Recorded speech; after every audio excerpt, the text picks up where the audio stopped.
السلام علیکم ورحمۃ اللہ وبرکاتہ۔ امیر المومنین حضرت سیدنا امام علی علیہ السلام دولت کے بارے میں ارشاد فرماتے ہیں،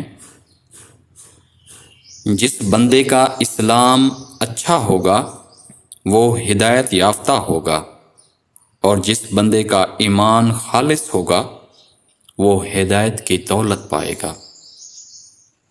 اطاعت خداوندی کے سوا کوئی عزت نہیں ہے، اور قناعت کے سوا کوئی دولت نہیں ہے۔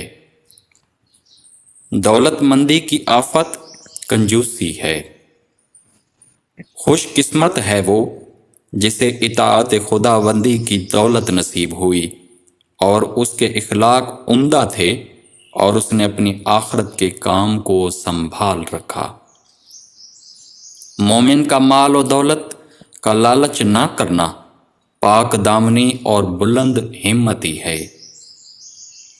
جو یہ چاہے کہ وہ بغیر دولت کے دولت مند ہو، بغیر حکومت کے حاکم ہو اور صاحب عزت ہو، اور بغیر کنبے کے صاحب جماعت ہو، اسے چاہیے کہ وہ اللہ تعالیٰ کی نافرمانی ترک کر دے اور اللہ تعالیٰ کی اطاعت میں آ جائے، تو یہ سب چیزیں اسے میسر ہوں گی۔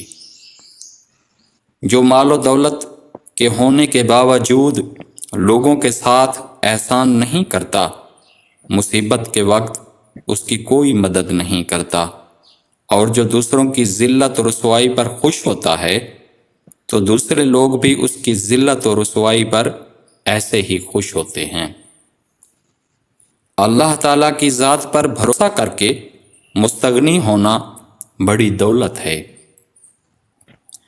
لوگوں کے ساتھ ہمیشہ احسان کرنا ہمیشہ دولت مند اور صاحب وسعت رہنے کی ضمانت ہے۔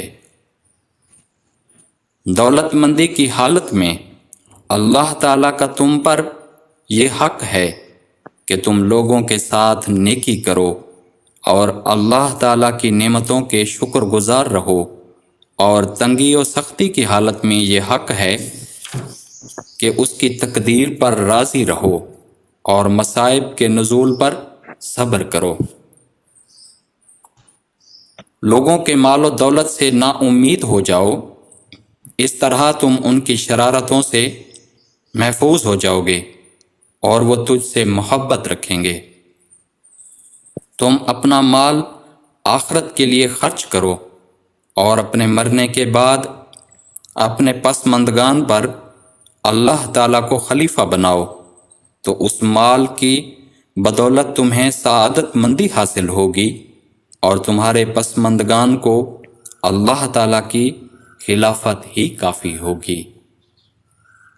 تمہارے مال میں صرف اسی قدر تمہارا ہے جتنا تم نے آخرت کے لیے بھیج دیا ہے، اور جو دنیا میں چھوڑا ہے وہ تمہاری وراثت ہے۔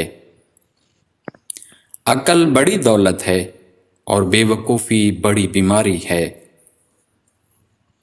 زاہدوں کی دنیا میں حالت ایسی ہوتی ہے کہ وہ بظاہر ہنستے معلوم ہوں گے، مگر ان کے قلب روتے ہوں گے، اور بظاہر دیکھنے میں وہ خوش و خرم معلوم ہوں گے، مگر ہر وقت آخرت کی فکر اور غم میں مبتلا ہوں گے، خواہ دوسرے لوگ مال و دولت پر رشک کریں، مگر وہ خود سے ناخوش ہوں گے۔